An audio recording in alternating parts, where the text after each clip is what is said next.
मोदी सरकार के one nation one election का प्रावधान करने के लिए संसद में 17 दिसंबर को संविधान संशोधन विधेयक पेश कर दिया गया है।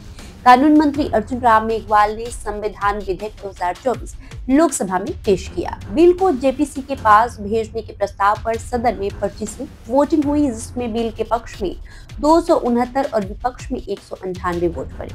इसके बाद कानून मंत्री अर्जुन राम मेघवाल ने बिल सदन में पेश कर दिया। अगर ये संविधान संशोधन में पास हो जाता है तो देश में एक साथ ही लोकसभा और विधानसभा के चुनाव हुआ करेंगे।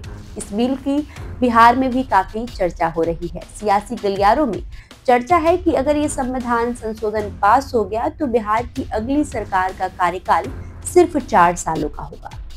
दरअसल इस विधेयक में आर्टिकल 82A को शामिल करने का प्रस्ताव है, जिसके तहत सभी विधानसभाओं और लोकसभा के चुनाव साथ में कराए जाएंगे। अगर ये लागू किया जाता है तो सभी राज्यों की विधानसभाओं का कार्यकाल लोकसभा के कार्यकाल के साथ ही खत्म हो जाएगा, यानी सभी राज्यों की विधानसभाओं का कार्यकाल 2029 में समाप्त हो जाएगा।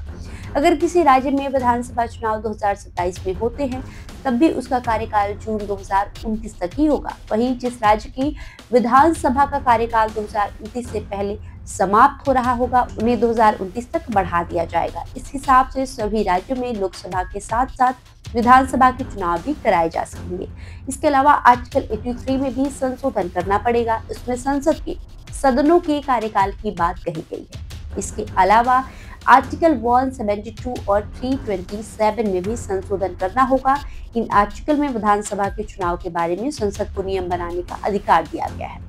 बिल का राजद और कांग्रेस विरोध कर रहे हैं, जबकि भारतीय जनता पार्टी, जनता दल यूनाइटेड और लोजपा रामविलास समेत एनडीए के सभी घटक दल समर्थन कर रहे हैं। वही वन नेशन वन इलेक्शन का विरोध करते हुए कांग्रेस कह रही है कि एक साथ चुनाव करवाने से संविधान के मूलभूत ढांचे में बड़ा परिवर्तन होगा। ये संघीय ढांचे की गारंटी के विरुद्ध और संसदीय लोकतंत्र के खिलाफ होगा।